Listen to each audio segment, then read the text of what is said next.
The night before our engagement, I stood in our penthouse overlooking the city, staring at email notifications on my laptop screen, my fingers so cold that I could barely hold the mouse. Notice of change in core members of the project. Emily Carter has been removed from the Polaris project team. New person in charge, Sophia Reynolds. I thought I was wrong. He rubbed his eyes and looked again. That's right.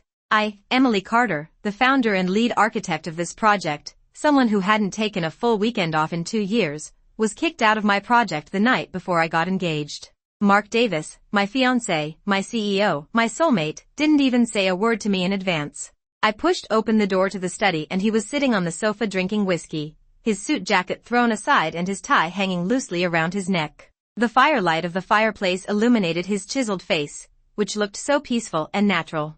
Mark, I said, my voice steadier than I expected, why was my name removed from the Polaris project team? He didn't even look up. Did you read the email? What do you think? He put down his glass and finally looked at me. In those blue eyes that I once thought contained the stars and the sea, there was only something I didn't recognize at the moment, not guilt, not the desire to explain, but indifference. Emily, you are not capable enough. If you continue to stay, you will only hold the team back. The air seemed to have been sucked out. I opened my mouth and found that I couldn't speak for a while. Not capable enough? I wrote the underlying architecture of this project, and I drew the initial concept document while lying on the kitchen table at 3 a.m. All the technical routes, core algorithms, and key customer docking plans are all mine. Say it again? You know Sophia, right? She's a PhD from Stanford, and she led a team at Google before. He stood up, picked up the wine glass and took another sip, as casually as if he was talking about what to eat tonight. Her abilities and resources are much better than yours.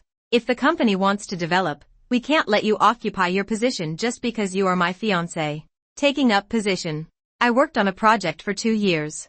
I fed the grown-up child with my own blood and sweat, and it became occupying a place in his mouth. Mark, Polaris is my project. Mine. From beginning to end, it's my idea, my plan, what's yours?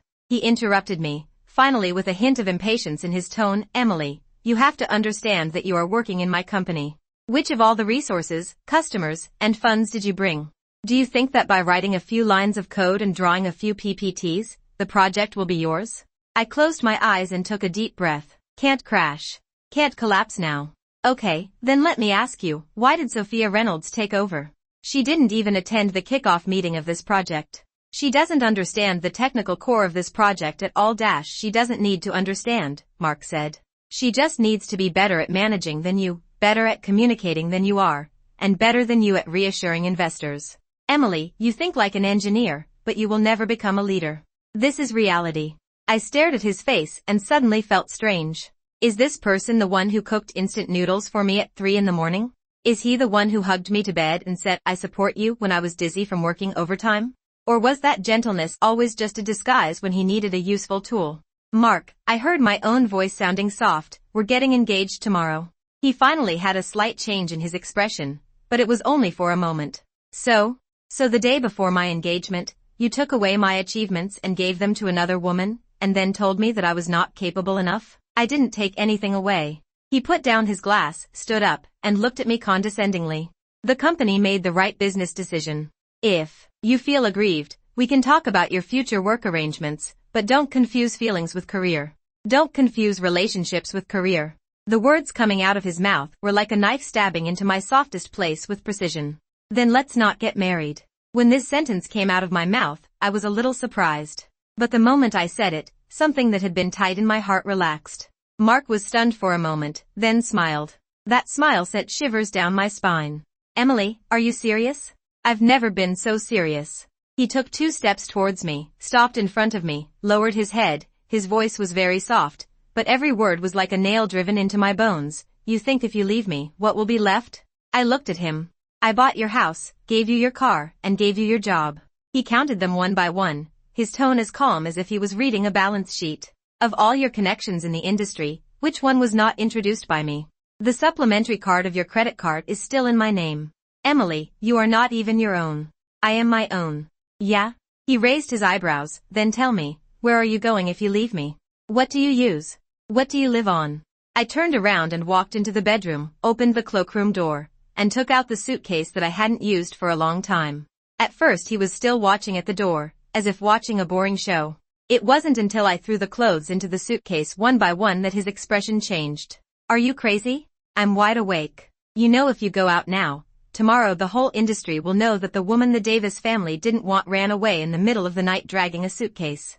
Who do you think will take you in? I ignored him. Emily. His voice finally raised an octave. Can you calm down? We have more than 100 guests coming tomorrow. How do you want me to explain to everyone? I zipped up the suitcase and turned to look at him. That's your business. Do you think you can get back Polaris when you leave? He sneered. Everything is on the company's server. The contract clearly states that the intellectual property rights belong to the company. All you take away are your rags. So be it. I dragged the box out and when I passed him, he reached out and grabbed my arm. If you walk out of this door tonight, his voice was low and threatening, there will be nothing between you and me. There was nothing left. I shook off his hand and walked into the elevator. The moment the door closed, I saw his face twist, and was soon covered by that cold sense of control. He pulled out his phone and started making a call, presumably informing his lawyer, or the PR team, or simply security. As the elevator went all the way down, I looked at myself in the mirror. My eyes were red, my lips were white, and my hair was messy. At 2 o'clock in the morning in Los Angeles, there was almost no one on the streets. I stuffed the suitcase into the car he bought, yes, he bought it, and started the engine. Where to go? I have no idea. I didn't even know if I had anywhere to go. The phone vibrated. It's Mark's message. You calm down for the night and come back tomorrow. Don't make a big deal out of it. It won't do you any good. I didn't reply. Another shock. You know that your current state is not suitable for making any decisions. I let Sophia take over temporarily for your own good. You have been too tired recently and need to rest. For my own good. Here it is again. I simply set his messages to do not disturb and drove onto the highway. The streetlights passed through the car window one by one, like some kind of countdown. About 20 minutes after driving out, my phone started vibrating like crazy. It's not Mark, it's Jessica, the company's HR director. At 2:30 in the morning, the HR director called me. This could never be a good thing. I picked up. Emily, Jessica's voice was businesslike and polite. Mark just asked me to inform you that you will enter the transition period starting tomorrow. The company's access rights have been adjusted. You need to make an appointment with the legal department first to handle some handover procedures. Handover what? You know, the related materials, codebase, customer information of the Polaris project, everything needs to be handed over completely. Mark said you may need to take some time off, and the company will give you accordingly, corresponding to what? Severance pay? There was silence on the other end of the phone for 2 seconds. Emily, I'm just executing the notice. You can discuss it with the legal department tomorrow for details. Jessica, you've known me for 3 years, you should know that this project is my dash. Emily, she interrupted me, with a hint of imperceptible apology in her voice, but it was quickly suppressed by her professionalism. I can only say that I understand how you feel. But my advice is, have a good talk and don't make things too ugly. Mark's influence in this business, you know. I know. Of course I do. Mark Davis is the only son of the Davis family. His father is one of the earliest venture capitalists in Silicon Valley, and his mother is a Hollywood producer. In his early 30s, he opened a technology company that ranked among the top 30 in the industry, and had connections all over the West Coast. And I, Emily Carter, was born in a small town in Ohio. My father was a high school physics teacher and my mother worked as a supermarket cashier. I completed a master's degree in computer science at Stanford with a full scholarship. After graduation, I joined Mark's company and worked my way up from the lowest level engineer to the technical director. Everyone said that I was lucky enough to climb a high branch. No one knows what I paid for this high branch. After hanging up the phone from Jessica, I parked the car on the side of the road and lay on the steering wheel, shaking all over. Not cold. It's the kind of shaking that mixes anger and fear. I took out my phone and flipped to the folder for the Polaris project. All documents, codes, design drafts, and meeting minutes over the past 2 years are all stored in the company's cloud disk. My personal account will probably be canceled tomorrow. I suddenly remembered something. Last month, Mark asked me to sign a supplementary agreement on intellectual property ownership. At that time, he said it was a routine operation and all core employees had to sign to prepare for the next round of financing. I believed it. Now that I think about it, what was written in that agreement was not core employees but key project leaders. The day after signing, my position changed from chief architect of the Polaris project to senior advisor to the technology department. I felt strange at the time and asked him why. He said, the title of consultant is more flexible and looks better when raising funds. I actually believed it. I actually believed them all. The phone vibrated again. This time it was a number I didn't recognize. I hesitated and picked up. Emily Carter? Who are you? I'm Sophia Reynolds. My hand tightened on the phone. I want to make an appointment with you to talk about the handover of Polaris. Her voice was nice, with the calmness and superiority unique to the elite. Mark said you have a lot of things to sort out, and I want to take over as soon as possible. After all, I have a meeting with the people from Sequoia next month. That's my meeting. My PPT. My plan. Sophia, I said, do you know how this project came about? Of course I know, she said. Mark introduced your work to me in detail. He said that you did a lot of preliminary work and it was very hard. But you also know that from pre-production to implementation, different things are needed. I appreciate your abilities, but what? But Mark is right. This program needs someone more experienced to lead the team. Don't take it too seriously. It has nothing to do with personal ability. It's just a matter of matching. Matching degree. Another word. Another person who crushed my 2 years of hard work with just one light word. Okay, I said, you want to hand over, right? See you at the company at 10 o'clock tomorrow morning. Great. Her voice was filled with the generosity typical of a winner. Emily, don't worry. I will take good care of Polaris. It is a good seedling in your hands, but it will become a towering tree in my hands. I didn't say anything and hung up the phone. At 9:55 a.m. the next day, I stood at the door of the company building and swiped my work badge. Dip, permissions disabled. I stared at the red cross, took a deep breath, and walked to the front desk. Emily Carter, I'm here to have a meeting with the legal department. The girl at the front desk glanced at me with a slightly subtle expression, the kind of expression where everyone knows something but is pretending not to. Wait a minute, let me contact you.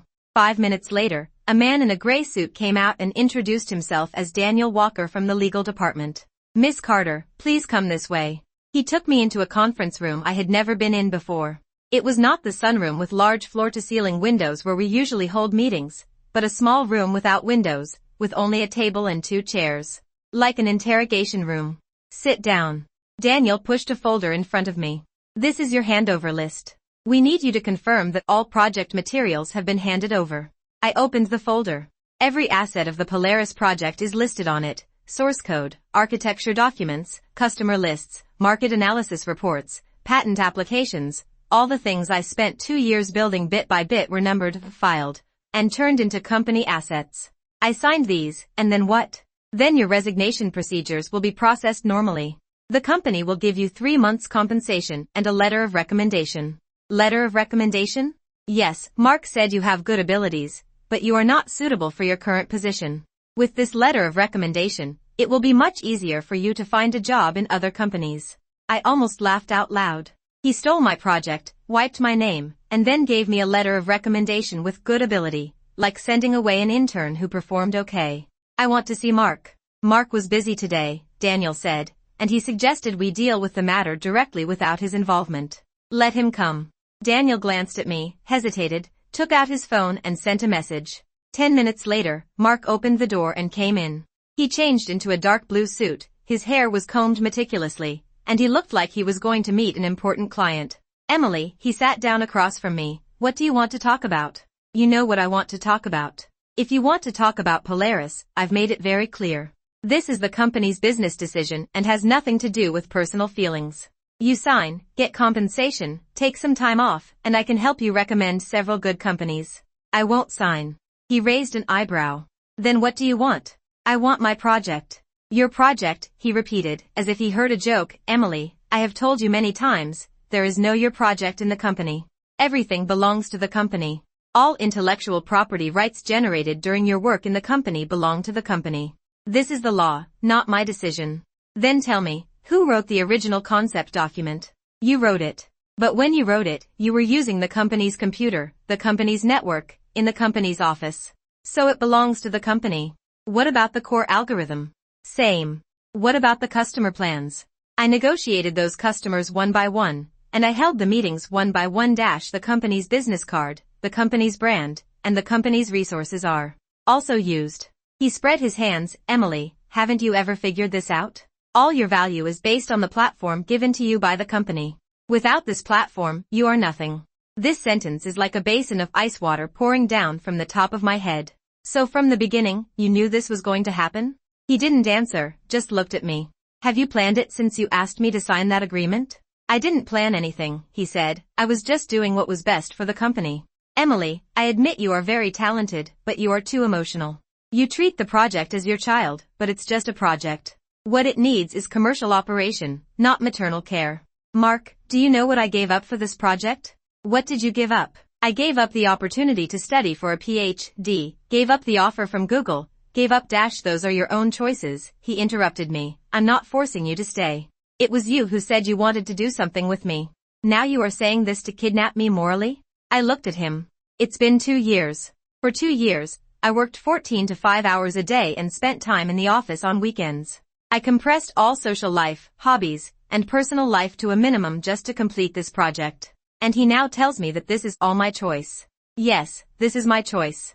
But it was my fault for choosing to believe him. Okay, I stood up. I won't sign. Don't sign? Don't sign. I wrote every bite of this project, and I won't let you just take it away. Mark also stood up. His expression turned cold. Emily, do you know the consequences of not signing? What consequences? The company will sue you. Stealing trade secrets, violating non-competition agreements, illegally occupying company assets, any one of them is enough to satisfy you. I didn't steal anything. If you don't sign now, you won't cooperate with the handover. Failure to cooperate with the handover is illegal possession of company assets. How do you think a lawyer would explain this? I clenched my fists. Also, he took a step forward and lowered his voice. Do you know how many lawyers I know? Do you know how many judges I know? Do you know how many media outlets I know? Are you threatening me? I'm telling you the reality, he said. You don't have to sign, but from the moment you drag your suitcase out of my apartment, you have nothing. No job, no house, no car, no connections, nothing.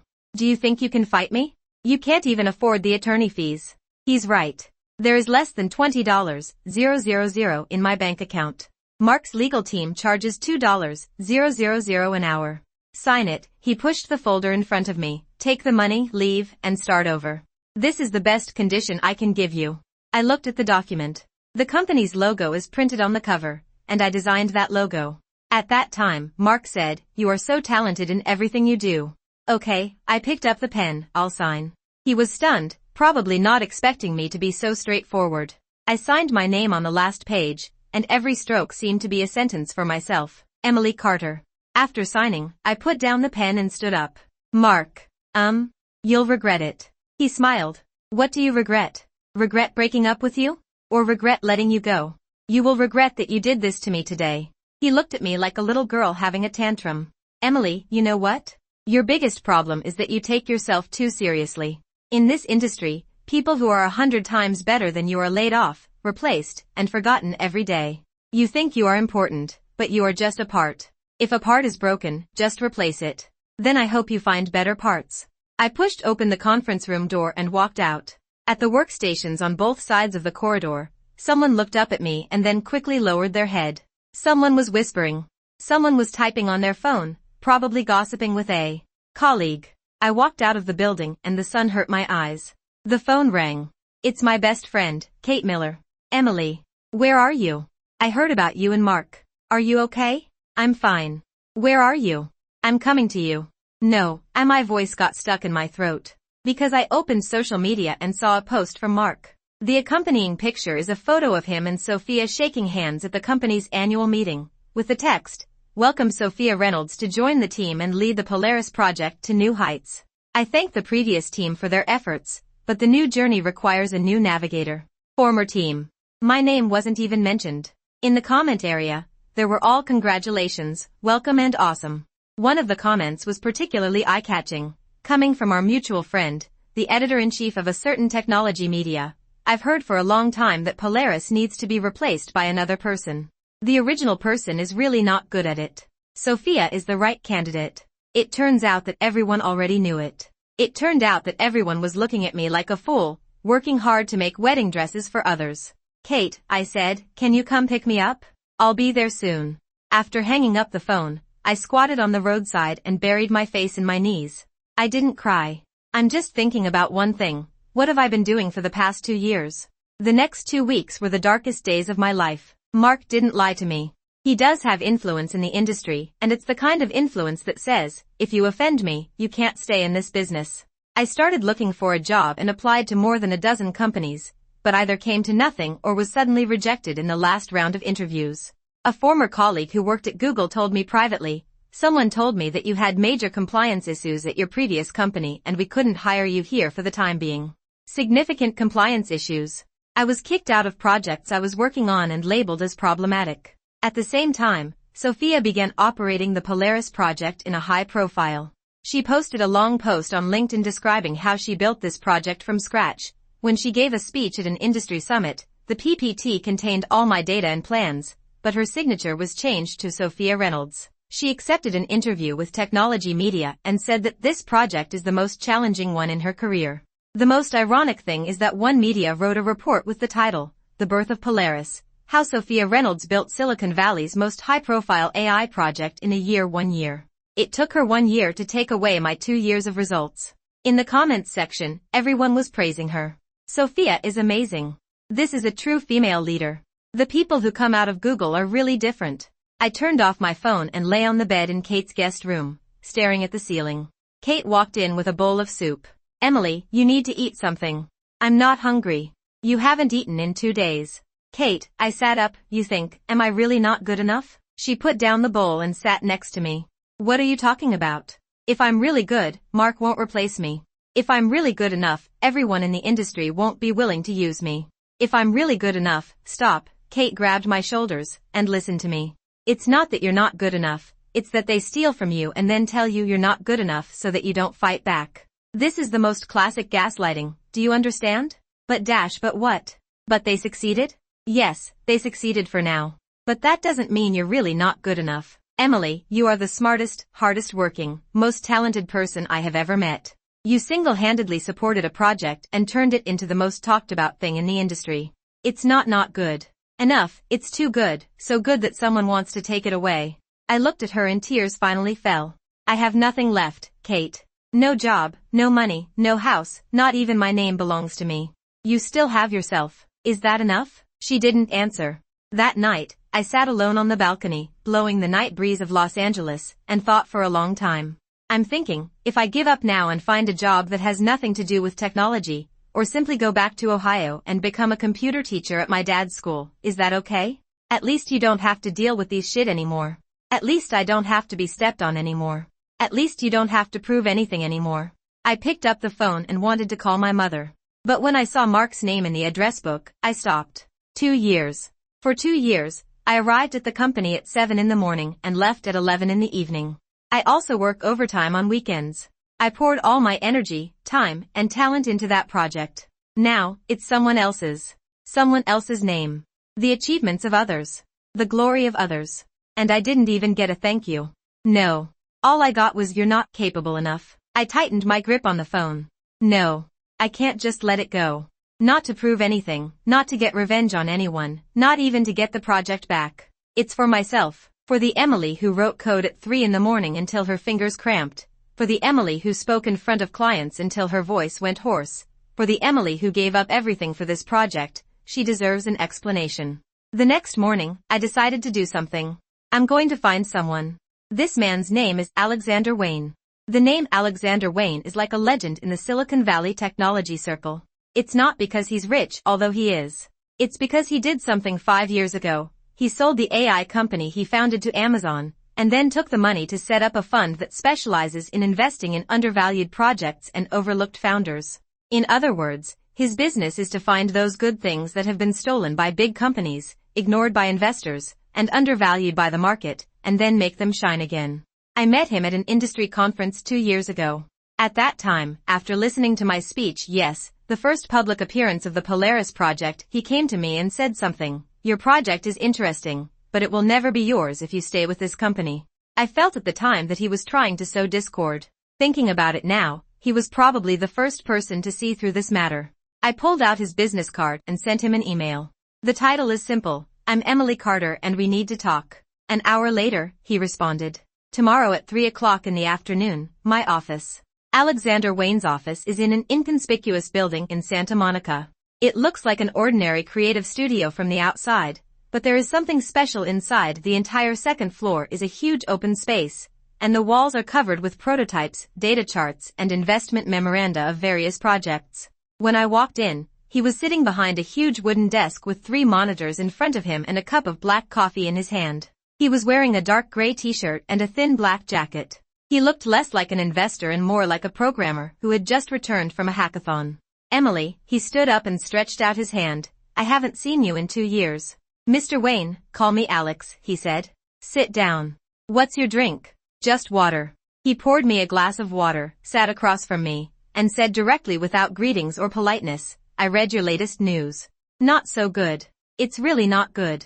You were kicked out of your project, your name was changed to someone else's, and now you're banned from the entire industry. Am I right? Right. He nodded, as if confirming something. What do you want to do? I want my stuff back. Take it back? Or start over? I was stunned for a moment. What's the difference? To take it back is to go back to the past. Starting over is creating the future, he said. What do you want to do now? I thought about it. I don't care about the past. What I care about is that I did that project and my name should be on it. No matter what it becomes in the future, at least it cannot be someone else's. Alex looked at me and was silent for a few seconds. Then he laughed. That kind of smile is not mocking, nor is it perfunctory, but a smile that says I heard what I wanted to hear. Do you know why I remember you? Why? Because when you gave a speech at that conference 2 years ago, everyone was looking at your PPT, but I was the only one looking at your hands. My hand? You were shaking, he said, but there was no hesitation in what you said. Your hands are shaking, but your logic, your data, and each of your conclusions are as stable as nails. I was thinking, this guy is either a madman or a genius. Then what do you think I am? I think you are a person who is crushed under a stone, he said, and the people under the stone will either be crushed to death or grow into towering trees. He took out a document from the drawer and pushed it in front of me. Here's what I can offer you, a startup capital, an office space, and the legal and PR support of my team. I looked at the numbers on the document. You gave me so much money? It's not to you, it's to invest in you, he corrected me. You have to start a company and recreate North Star, or make something better than North Star. I give you money and you give me shares. Fair dealing. But you're helping me. I'm not helping you, I'm helping myself, he said. I'm optimistic about your ability and I think you can do this. If it works, I will make 100 times more money than I invested. If it doesn't work, what if it doesn't work out? Then you owe me a sum of money, and you will pay it back slowly throughout your life. I looked at him and suddenly felt that this was probably the most honest conversation I had heard in the past 2 weeks. I have one more question, I said. Ask. Why do you believe me? Everyone said that I was not capable enough, that I had compliance problems, and that I was eliminated by the company. Why did you dash? Because I've seen your code, he interrupted me. Last month, the Polaris project released a new technical white paper, which contains a chapter describing the core algorithm. After reading it, I found that the algorithm was exactly the same as what you talked about at the conference 2 years ago. The only difference is that when you spoke about it 2 years ago, it was still yours. Now it's Sophia Reynolds. How did you know it was mine? Because Sophia Reynolds' previous public papers and project records have never touched upon this direction. It is impossible for one person to achieve industry-leading results in a completely new field overnight. Unless she took someone else's. Right. I took a deep breath. So you don't think I'm not capable enough? Emily, he looked at me seriously. It's not that you're not capable, you're being suppressed. Suppressed by a man, a company, and a system. They tell you you're not good enough, not because you really aren't, but because they need you to feel like you're not good enough so you won't rebel. This is exactly what Kate said. But coming out of Alex's mouth, it had a completely different weight. Because Kate is my friend and she loves me, she will be on my side. And Alex is an investor who only cares about results. Someone who only cares about results told me, you are worth investing in. What does this mean? Which means, I really am not who they say I am. I'll sign, I said, but I have one condition. What conditions? My name. Everything, all the code, documentation, solutions, designs, my name has to be on it. Not former Emily Carter employee, not Emily Carter contributor, Emily Carter founder. He smiled. Do you even need to say this? I picked up the pen and signed the agreement. After signing, I looked up at him. What's next? Next, he stood up, walked to the whiteboard, and picked up a marker. Tell me, what is the core thing of Polaris? Not the code, not the data, it's the thought that makes it unique. I looked at the whiteboard and was silent for a few seconds. Then I stood up and took the pen from his hand.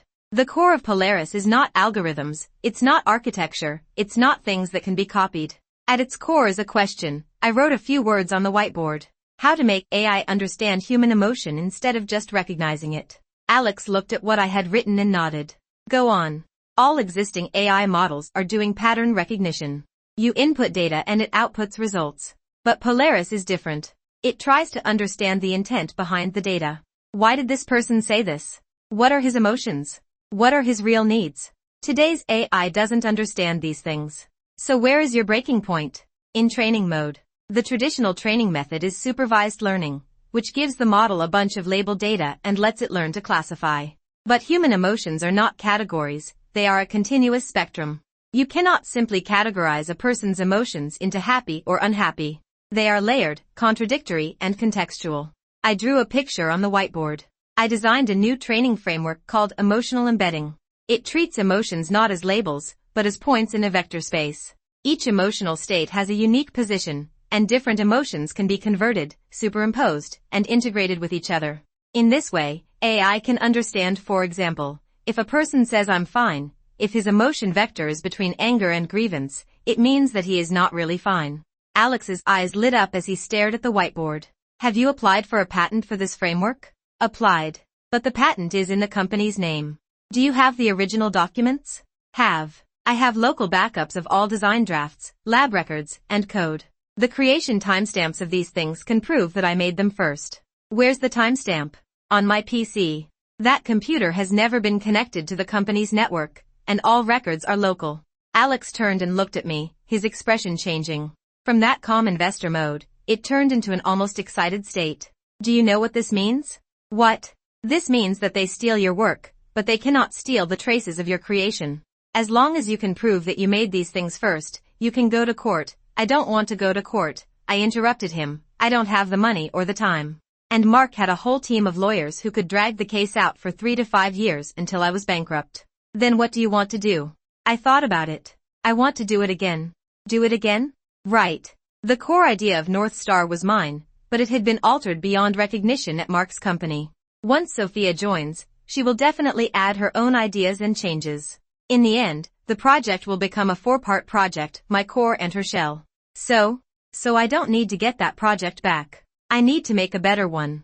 Alex looked at me and was silent for a long moment. Are you sure? I'm sure. That project has been tainted. It has Mark's business compromises, Sophia's technical compromises, and investors' needs compromises. It's not something I want to do anymore. Instead of taking back a corrupted version, it's better to make a pure one again.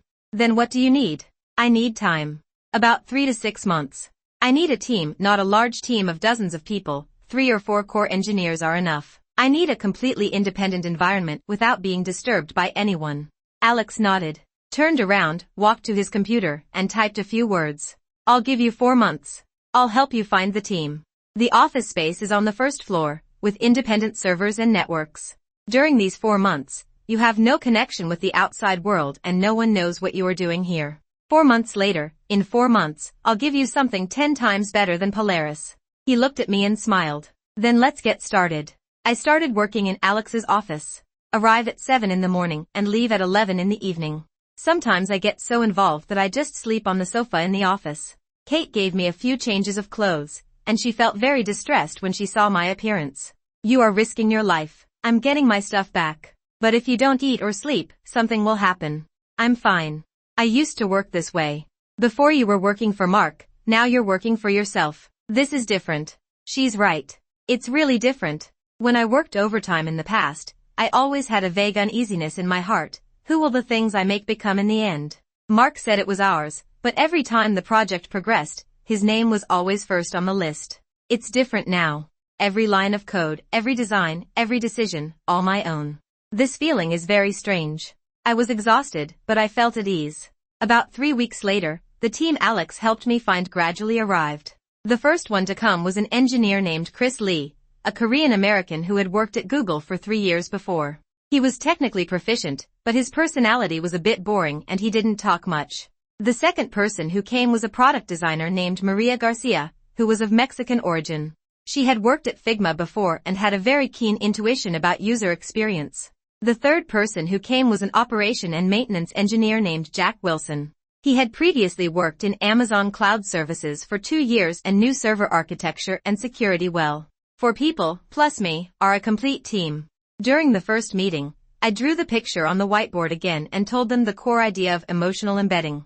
After listening, Chris pushed up his glasses and said, "This framework, if done, will change the entire industry." "I know," I said, "so we're going to make it happen." Maria asked, "But who are our competitors?" The Polaris project has received Series A financing, and the team has more than 20 people. Our resources are far different from theirs. Resources aren't the problem, I said. The problem is, they don't know what they're doing. What do you mean? The core of Polaris is emotional embedding, but Sophia doesn't understand this. She is good at traditional supervised learning models, and her idea is to force emotional embedding into a classification model. It's like using a hammer to unscrew screws. The tool is wrong, and the result will be wrong. So what's our advantage? Our advantage is that we are starting from scratch and doing only one thing, making AI understand emotions. It's not recognition, it's understanding. Jack raised his hand. "I have a question. If we build this thing, will it collide with Polaris? I mean, if it's too similar, will they sue us for copyright infringement?" I shook my head. No.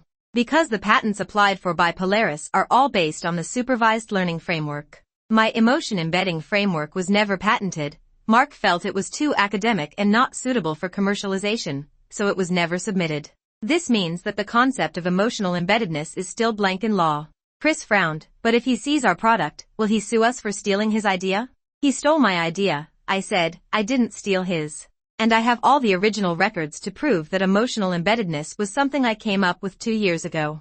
If he wants to sue me, it will be equivalent to admitting that he took my things as his own. He's not that stupid." The team was silent for a few seconds. Then Maria said, "So that's what we do?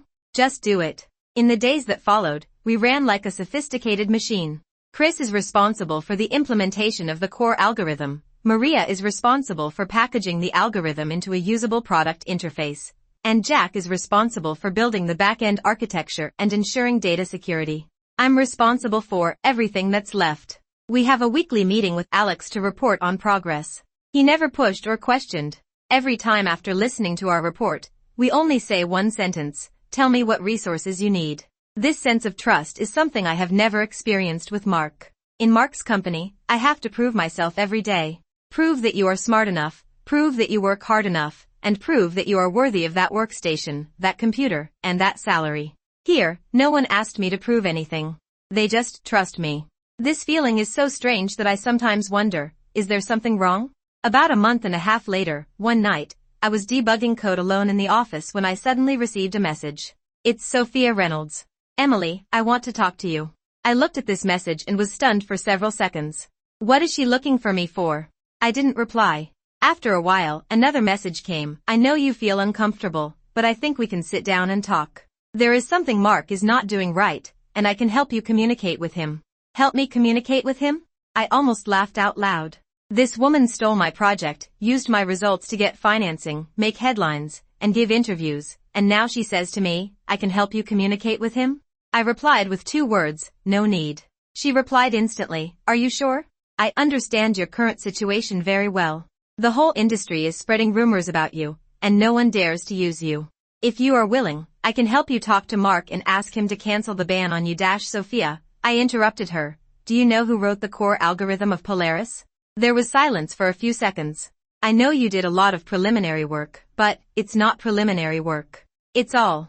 The entire core algorithm was 100% written by me.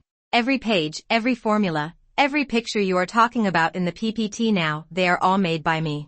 Emily, I understand your emotions, but you don't understand. Because you never really understood that project. You just slap your name on it and pretend it's yours. But Sophia, you can't fool people in the industry. Those who really understand technology will see sooner or later that you don't understand emotional embedding at all." There was no reply for a long time. Then she said something. "You're so naive. In this industry, no one cares about who made something, only who promotes it. Mark was pushing me, so I was right. You have no one pushing, so you are wrong. That's the rule." I closed the dialog box. Is she right? Maybe. Maybe this is the case in this industry, whoever has the loudest voice is right. Whoever has more resources is the winner. But I don't believe it. I don't believe that a stolen thing can be stolen forever. I don't believe that a success based on lies can never be exposed. I don't believe that what I spent 2 years making will eventually become someone else's medal. I don't believe it. In the 3rd month, things started to go wrong.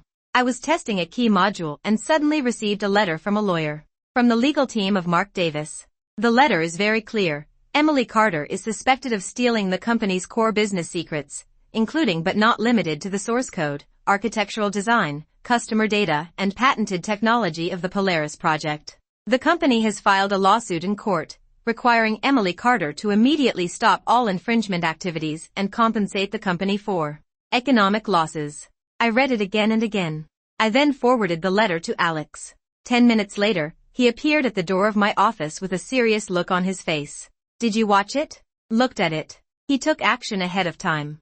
What do you mean? He probably got wind of something and knew you were making something, so he took a preemptive strike. If he sues you for stealing trade secrets, even if the court decides that you win, the process will drag you to death. You can't find a job, raise funds, or make your product public because all potential partners will be afraid to touch you because of the risk of litigation. Does he know what I'm doing? Not sure. But he knows who you're dealing with. In this business, word travels fast. I close my eyes. It's been 3 months. It took me 3 months, working more than 10 hours a day, to rebuild the entire emotional embedding framework. Nearly 100,000 lines of code have been written, hundreds of design drafts have been drawn, and the server architecture has basically taken shape. But now, a lawyer's letter from Mark can freeze all this. Alex, I said, what happens if a lawsuit breaks out? If a fight breaks out, your name will be on all the legal documents. The media will cover it. Everyone in the industry will see it. Regardless of the final outcome, your reputation will be damaged. But what if I don't fight? If you don't fight, you will admit it. Admit that you stole trade secrets, admit that you are a problematic person. Then you will never be able to gain a foothold in this industry. I looked at him. What's your suggestion? He was silent for a while. My advice is don't litigate, and don't admit it. Change the battlefield. What do you mean? You're not making a new version of North Star. You're making something completely new. The concept of emotional embedding was yours 2 years ago, and it's yours now. As long as you can prove that it's original to you, you're not stealing anything. But Mark would say that I did it within the framework of the company - then you prove otherwise. The original documents, timestamps, experimental records in your hand, these are your evidence. But they are not used in court, but in the field of public opinion. Public opinion field? Right. The courts are too slow and uncontrollable. But public opinion is different. If you can turn this into a public event, a story about how big companies squeeze female founders, the entire industry will be on your side. I hesitated. I don't want to turn myself into a victim. You are not a victim, he said, you are a fighter. The victim is the one who cries and says, they're sorry for me. The counterattacker is the one who stands up in front of everyone with evidence and says, you see clearly, this is my thing. These are two different things. I thought about it for a long time. Give me a few days to think about it. You can think, but time is running out. Mark has sued and the court summons will arrive soon. After he left, I sat alone in the office, staring at the pictures drawn on the whiteboard. Emotional embeddedness. My thoughts. My frame. My algorithm. 2 years ago, I drew my first sketch on my kitchen table during a sleepless night. Mark was still sleeping at that time, and I was the only one awake in the whole apartment. The lights of Los Angeles outside the window were bright, but I felt like it was just me and that idea in the world. I was scared at that moment. It's not that I'm afraid of not being able to do it, but I'm afraid that if I do it, what will it become? Now I know.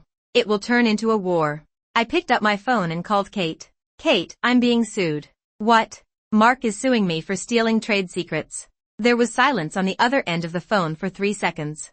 That bastard. What are you going to do? I have no idea. Alex suggested I go public and make it a public event. But I don't know if this is right. Emily, listen to me. Kate's voice was firm. How many years have you known Mark? 4 years. How much did he take from you in 4 years? A lot of. He took your projects, your name, your work, your connections, your reputation. Now he wants to take away your last bit of dignity.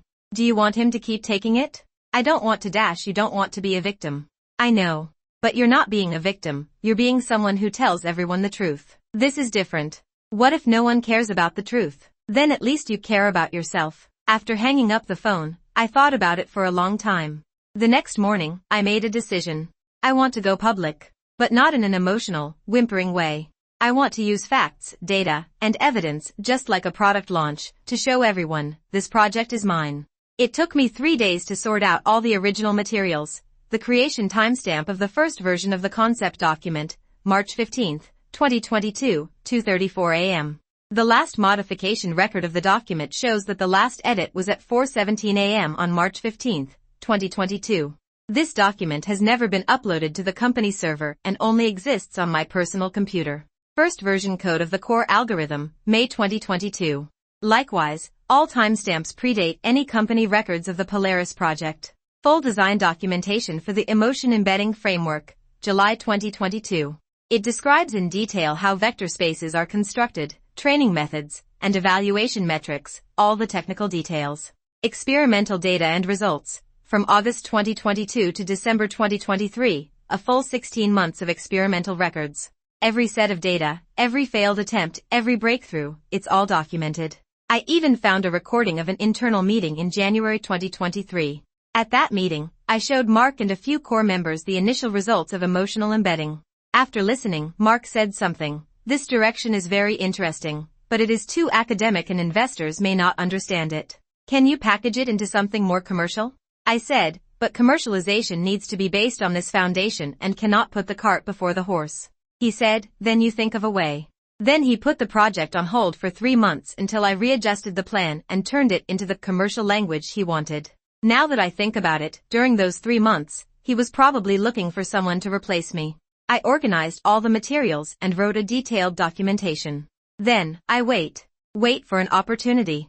4 months later, the largest technology summit in the industry, the Los Angeles Future Summit, was held. Mark was one of the speakers at the summit. The topic of his speech is Polaris, the birth of the next generation of emotionally intelligent AI. When I got the schedule, I saw that Sophia Reynolds was on the guest list. She will give a demo show after Mark's speech to demonstrate the core functions of Polaris live. The entire industry is paying attention to this summit. All the important investors, media, partners, all will be there. This is an opportunity. It's also a trap. If I succeed, I'll get back what's mine. If I fail, no. Cannot fail. The night before the summit, Alex came to see me. Are you sure you want to do this? Okay. Do you know the consequences? I know. If you disclose these materials live, you and Mark will completely break up. It's not an ordinary breakup. It's the kind of breakup that can never be reconciled. You think I want to reconcile with him? It's not a question of whether you think about it or not. It's that after this, you will be labeled as a troublemaker by some people. Not everyone will be on your side. Some people will think that you are too aggressive, too emotional, and too uncontrollable. So what? So what? He repeated, looked at me, and suddenly smiled. You know what? What I like most about you is this. So what? You support me? I've been supporting you from day one. He said, and I just wanted to make sure you thought it through. I thought it through. Good. Then tomorrow, I will go with you. You don't have to dash. I'm not asking you, he said. I'm telling you. I'll go with you tomorrow. On the day of the summit, Los Angeles Convention Center. Crowds of people. Thousands of people from the industry gather together to listen to the latest technology trends, watch the latest product demonstrations, and talk about the latest investment opportunities. I was wearing a black suit jacket with a white shirt underneath, and my hair was tied into a ponytail. Looked like a regular attendee. Alex stood next to me, wearing a dark blue suit and a calm expression. Mark's talk is at 2 p.m. We arrived at the venue an hour early. Sitting in the audience, I looked at the huge screen on the stage with the logo of Polaris Project written on it. That logo was also designed by me. A simple star icon next to a curve extending upward. It represents guiding the way and continuously rising. Now, it becomes someone else's symbol. At 2 o'clock sharp, Mark walked on stage. He wore a custom-made gray suit, his hair meticulously combed, and his signature confident smile. The audience burst into applause. Good afternoon everyone, he said, his voice loud and steady. Today I am honored to introduce to you Polaris, a project that redefines emotional intelligence AI. A promotional video started playing on the big screen. Fast-paced music, cool animation, and Sophia Reynolds' face appears on the screen, talking a bunch of crap that sounds awesome but actually says nothing. We believe that the future of AI is not faster computing, but deeper understanding. Through Polaris, we can make AI truly understand human emotions. This is a revolution. When I looked at those pictures, I suddenly felt very calm. Not angry, not sad, not even excited. It's just a kind of peace. It's like something I've been waiting for a long time is finally here. Mark's speech lasted 20 minutes. He talked about the technical structure, market prospects, and financing situation of Polaris. All the numbers look great, all the graphs look great. But I noticed one thing, he didn't go into any technical details. There is no mention of emotion embedding, no mention of vector space, and no mention of training framework. He was just talking about some very high-level things, like a CEO giving an investor roadshow, rather than a technical person sharing technology. What does that mean? This means that Sophia has not made any substantial progress at all. She took my frame but didn't know how to advance it. So she can only stay on the surface and use some gorgeous words and beautiful PPT to cover up the technical gaps. After Mark finished speaking, the audience burst into applause. The host came to the stage. Thank you, Mark, for your wonderful sharing. Next, let us welcome Sophia Reynolds, the technical leader of the Polaris project, to give a live demonstration to everyone. Sophia walks on stage. She was wearing a red dress, high heels, her hair down, and delicate makeup. Look like a star, not an engineer. Hello everyone, her voice was sweet and confident. Next, I will show you the core function of Polaris emotional understanding. A simple chat interface appeared on the big screen. I'll start by typing, I'm having a good day. AI replied, it sounds like you are in a good mood today. Can you share with me what good thing happened? Someone in the audience applauded. Sophia smiled and nodded. You see, it understands the positive emotion behind the expression not bad. She typed again, I'm fine. AI replied, although you said nothing, your tone seemed a little down. If you want to talk, I'm here. There was another burst of applause from the audience. That's the power of Polaris, not only recognizing the surface meaning of language, but also understanding the emotion behind it. I looked at those demos and had only one thought in my mind, this is all false. How could the AI know that I'm fine means the tone is a little low? It has no voice input, only text. It is impossible for it to judge any emotion based on the words I'm fine alone. The only possibility is that these conversations are preset. Sophia is not demonstrating a real product, but acting out a script. She doesn't understand emotional embedding at all, so she can't make a real product. She could only use a fake demo to fool investors. My fists clenched. But I didn't move. Wait until she finishes. Sophia's presentation lasted 10 minutes. There was constant applause from the audience, and many people stood up and applauded. The host said, it's wonderful. Thank you, Sophia.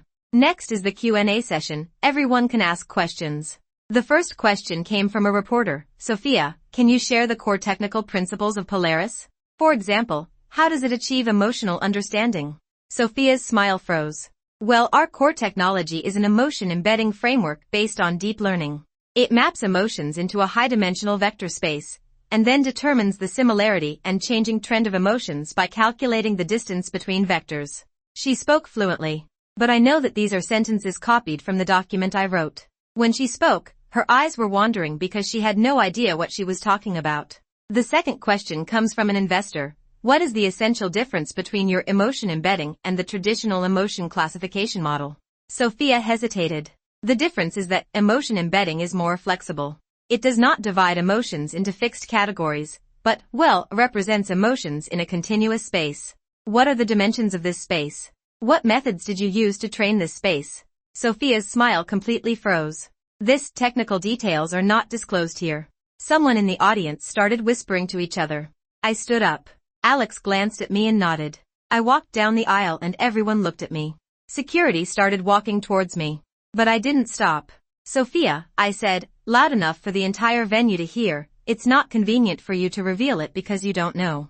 You don't know how many dimensions the vector space of emotion embedding has because you have never participated in its design. You are just reading a manuscript written by others.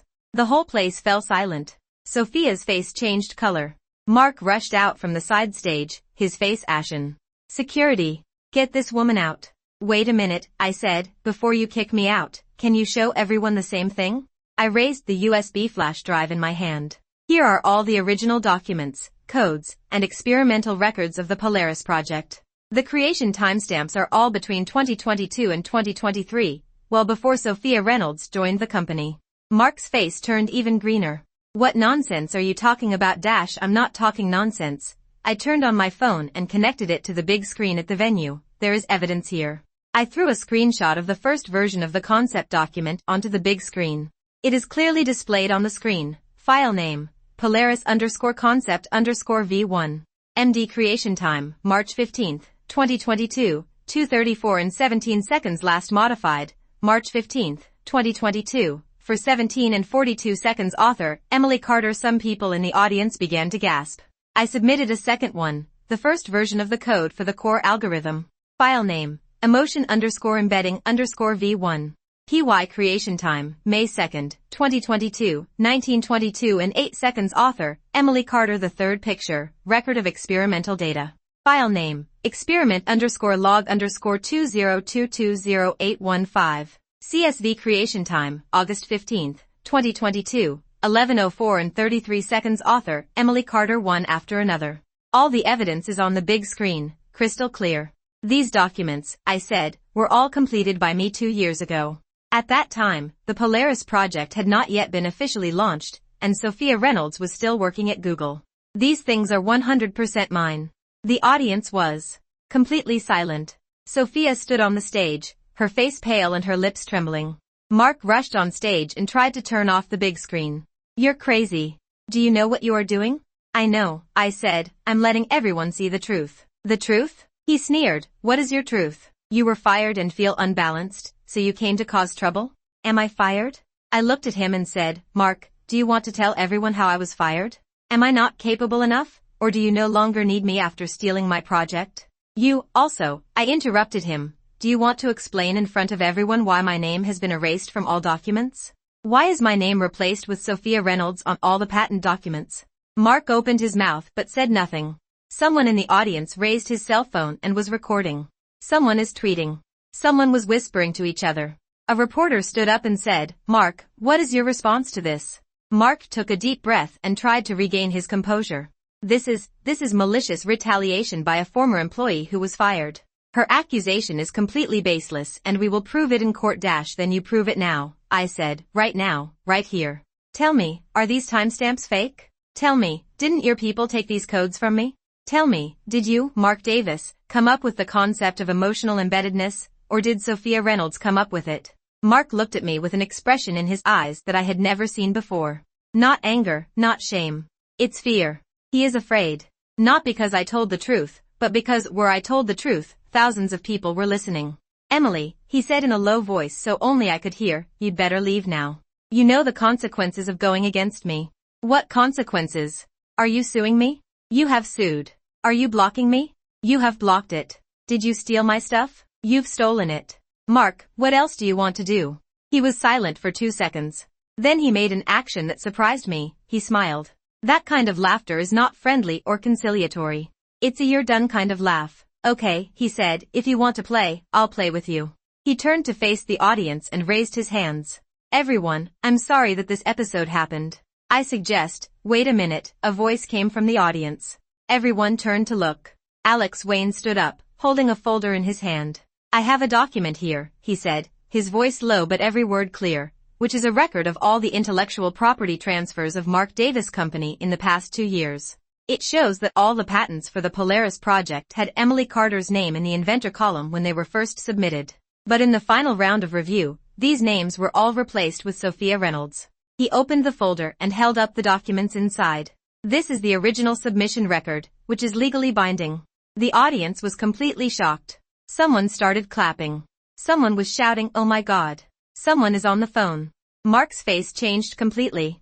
It's not fear anymore, it's collapse. The kind of collapse where everything you've carefully constructed collapses in an instant. That's not true, he said. These documents are forgeries, you can check it, Alex said. The USPTO database has all the modification records. Who committed what when, who modified what when, it's clear. Mark's lip was trembling. He wanted to say something, but nothing came out. I looked at him. Looking at the person I thought I would spend my life with. For years ago, he came into my life with his smile, his charm, and his commitment. He said that we are partners, soulmates, and people who want to change the world together. For years later, he stood in a venue with thousands of people, and I personally exposed all his lies. The people in the audience began to disperse. Some people are talking, some are taking photos, and some are posting news. Mark stood on the stage like a collapsed sculpture. Sophia ran away a long time ago and disappeared without knowing when. I turned around and walked off the stage. Alex was waiting for me off stage. "Are you okay?" he asked. "I don't know," I said. "I feel empty." "It's normal.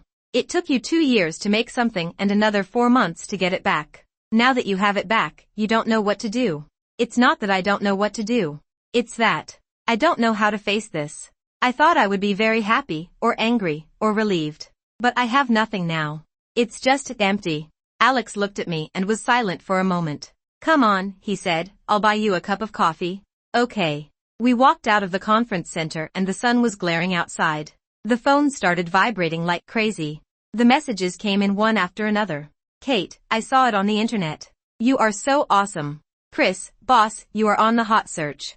"Maria, oh my god, Emily, you are so brave." "Jack, our servers are being flooded with traffic, but that's a good thing, right?" I turned off my phone and looked up at the sky. The sky in Los Angeles is so blue that it seems too blue to be true. "Alex," I said. "Huh? Do you think he will be punished?" "Who? Mark?" "Yeah, he will. Not legal punishment, although that might be there too, but something more severe." "What?"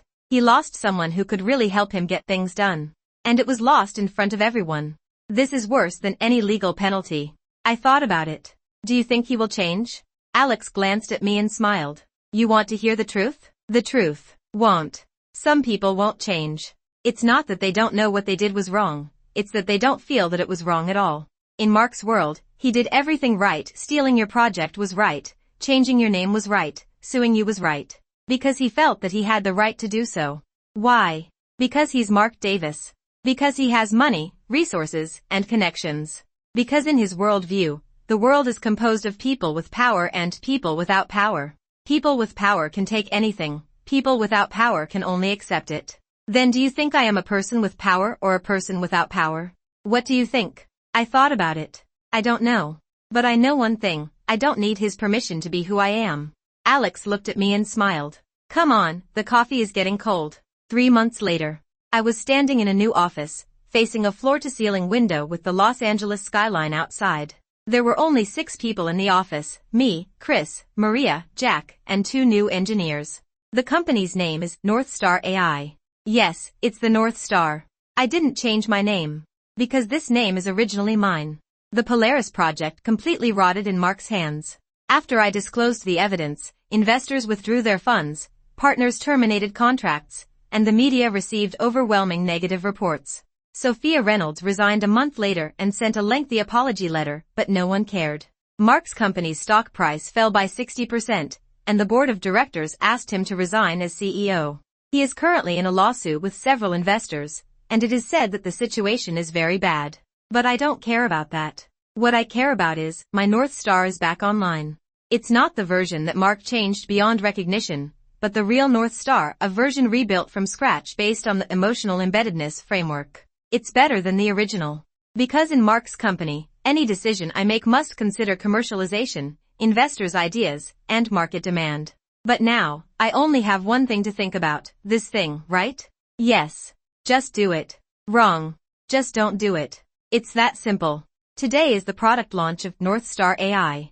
Not in some convention and exhibition center, but in our own office. The people who come here are people who really understand technology in the industry, not investors who can only read PPT.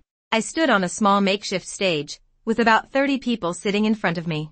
Chris helped me operate the computer, Maria set up the site, and Jack made sure the network was open. "Good afternoon, everyone," I said. "I'm Emily Carter, founder of the North Star Project." Someone in the audience applauded. 2 years ago, I started working on this project. A year ago, someone took it away from me. 3 months ago, I got it back. The audience laughed. But today, I'm not here to tell a story. I'm here to show you something. A real-time demonstration interface of emotion embedding appeared on the big screen. This is a true emotion understanding AI. Not a preset dialogue, not a script, not a performance. It's a machine that can truly understand human emotions. I entered a sentence, "I'm really tired today." AI replied, "It sounds like you're having a hard day today. Do you need me to do something for you? Maybe we can find a way to relax together." Someone in the audience nodded. I typed another sentence. I'm fine, really. AI reply. When you say really, it usually means you want me to believe you are fine. But based on your input patterns, your typing speed today is 15% slower than usual and your error rate is higher. This usually happens when you are depressed. If you want, you can tell me what happened. People in the audience started to applaud. The third sentence. I just had a fight with my ex-boyfriend. AI replied. That must be hard. Dealing with these emotions after a breakup is not easy for anyone. Do you want to talk about what happened, or do you just want someone to keep you company? The applause was even louder. I turned off the demo and turned to face everyone. Polaris is not a chatbot. It is a tool, a window that helps people understand their emotions. We say a lot of things every day, but we rarely stop to think about it. Why did I say this? What's my current mood? What do I really need? North Star won't give you the answer, but it will give you a mirror. Let you see your emotions, understand your needs, and then make your own choices. Everyone in the audience stood up and applauded. I stood on the stage and looked at those faces. Some are familiar and some are unfamiliar. Some believe in me, and some are still waiting to see. Some came to support me, and some came to watch the fun. But it doesn't matter. Because I know one thing, these things are mine. This name is mine. This moment is mine. After the press conference, the crowd slowly dispersed. Alex came over and handed me a glass of water. Well said. Thanks. But there's a problem. What? Your name. What happened to my name? The last page of your PPT says founder, Emily Carter. But your badge says CEO. So what? You should write founder and CEO. Otherwise, investors will think you don't value your identity. I laughed. Alex, I don't care what investors think. What I care about is, my own name is on it. Not Mark's fiancé, not Sophia's replacement, not the woman who got kicked out. That's it, Emily Carter. He looked at me and was silent for a few seconds. Then he laughed. You know what? When I first met you, you said something that I still remember. What words? You said, my name should be on it. At that time, I thought you were talking angrily. Now I understand you are not talking about anger, you are talking about who you are. I nodded.